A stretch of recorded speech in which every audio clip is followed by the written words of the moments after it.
Halo teman-teman semuanya, selamat datang kembali di Tunet Gibol, tunanetra gila bola. Dan pada kesempatan video kali ini kita akan kembali melanjutkan pembahasan mengenai seri Piala Dunia, karena kita dulu pernah membahas mengenai Piala Dunia edisi yang pertama yang digelar di Uruguay.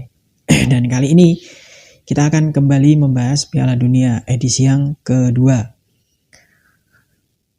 yang digelar di Italia. Ya, setelah sukses dengan Piala Dunia edisi pertama, FIFA kembali merencanakan untuk menggelar Piala Dunia edisi yang kedua.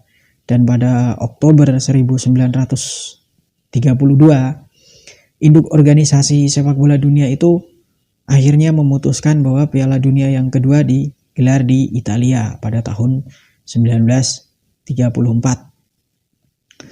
Berbeda dengan Piala Dunia edisi sebelumnya, di Piala Dunia 1934 ini diadakan babak kualifikasi untuk menentukan tim yang akan lolos ke Piala Dunia. Dan tuan rumah Italia juga mengikuti babak kualifikasi ini, teman-teman ya. Kemudian yang mengejutkan adalah juara bertahan Uruguay ini memutuskan untuk tidak ikut di Piala Dunia 1934. Banyak spekulasi yang mengatakan kalau Uruguay ini balas dendam ya, karena pada Piala Dunia 1930 banyak negara-negara kuat dari Eropa yang tidak ikut. Akan tetapi hal itu dibantah sendiri oleh pihak Uruguay, bahwa mereka mengatakan mereka tidak ikut karena memiliki masalah di liga profesional mereka, sehingga mereka memutuskan untuk tidak ikut di Piala Dunia 1934. Kemudian negara-negara dari Britania ini juga tidak ikut karena masih berkonflik dengan FIFA. Jadi negara-negara seperti Inggris, kemudian Skotlandia, Wales, dan Irlandia Utara ini tidak ikut di Piala Dunia. Kemudian dari 16 negara yang lolos ini hanya ada 4 negara dari luar Eropa, yaitu Brazil, kemudian Argentina, Amerika Serikat, dan Mesir. Nah, Mesir ini adalah negara Afrika pertama yang tampil di Piala Dunia. Kemudian di babak di babak perempat final ini semuanya negara Eropa, jadi tidak ada satupun negara non Eropa di babak perempat final atau babak 8 besar. Dan pertandingan yang yang paling dikenal di babak perempat final adalah pertandingan antara tuan rumah Italia melawan Spanyol, karena pertandingan ini mempertemukan dua bintang sepak bola dunia pada saat itu, yaitu Giuseppe Meazza dari Italia dan Ricardo Zamora dari Spanyol. Kemudian yang membuat pertandingan ini diingat adalah pertandingan ini diulang, ya, artinya digelar 2 kali, karena pada masa itu belum dikenal sistem adu penalti. Maka ketika sebuah tim bermain imbang selama 120 menit diadakan pertandingan ulang. Dan Italia melawan Spanyol di pertandingan pertama ini skornya 1-1, dan di pertandingan kedua Giuseppe Meazza mencetak gol dan membuat Italia lolos ke semifinal dengan menang 1-0. Kemudian di babak semifinal Italia bertemu dengan salah satu tim kuat juga ya pada masa itu, yaitu Austria. Dan 1 gol dari Enrico Guaita membawa Italia lolos ke partai final. Di babak final Italia menghadapi kesebelasan Cekoslovakia. Pertarungan melawan Cekoslovakia ini dimenangkan oleh Italia, meskipun mereka sempat tertinggal lebih dulu lewat gol dari Antonin Puig. Akan tetapi Italia berhasil membalikkan keadaan lewat gol dari Raimundo Orsi dan Angelo Schiavio yang membuat Italia menjadi juara dunia. Pada era itu di Piala Dunia 1934, Italia ini dipimpin oleh seorang diktator ya yang bernama Benito Mussolini. Jadi meskipun Mussolini bukan penggemar sepak bola, tapi dia tahu kalau Italia juara, maka namanya dan citra dari Benito Mussolini akan semakin dikagumi oleh dunia internasional. Maka dari itu, untuk mewujudkan keinginannya agar Italia menjadi juara, dia membuat beberapa kebijakan aneh ya pada masa itu. Kebijakan yang pertama adalah dia menerapkan peraturan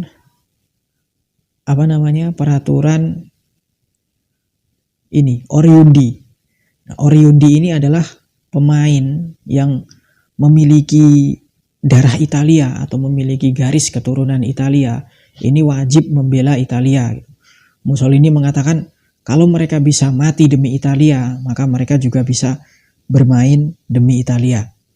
Jadi dipanggillah nama-nama pemain seperti Luis Monti, kemudian Raimundo Orsi, Enrico Guaita, kemudian Guarassi dan Angelo Attilio De Maria. Attilio De Maria ini tidak ada hubungan dengan Angel Di Maria ya.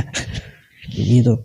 Dan peran dari para pemain ini di tim Italia sangat luar biasa ya. Pemain-pemain seperti yang saya sebut tadi itu memiliki peran yang sangat luar biasa dalam membantu Italia meraih gelar juara.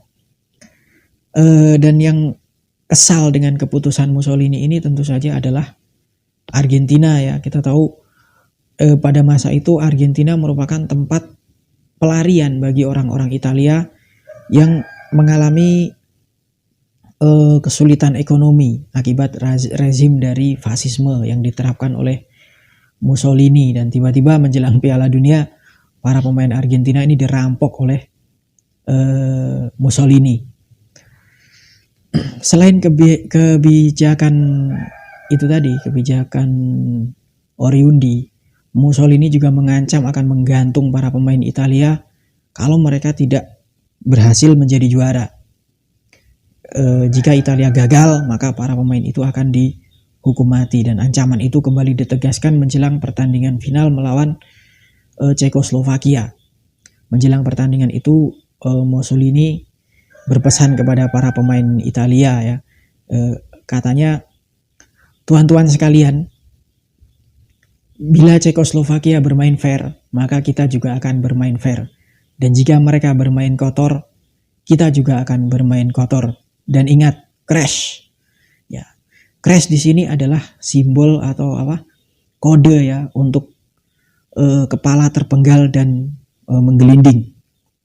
Untungnya Italia berhasil menjadi juara ya. Kalau tidak, maka pemain seperti Giuseppe Meazza yang dikenal sebagai legenda sepak bola Italia hingga saat ini dan namanya diabadikan menjadi nama sebuah stadion, itu tidak akan menjadi pemain legenda karena dia akan digantung bersama para pemain Italia lainnya. Yang paling bersyukur dari keberhasilan Italia menjadi juara adalah Luis Monti karena dia tampil di 2 Piala Dunia dan dia selalu menerima ancaman pembunuhan.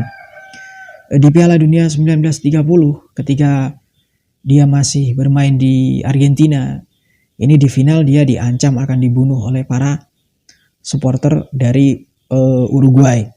Kemudian pada Piala Dunia 1934 ketika dia bermain untuk Italia, dia diancam akan digantung oleh pemimpin negara.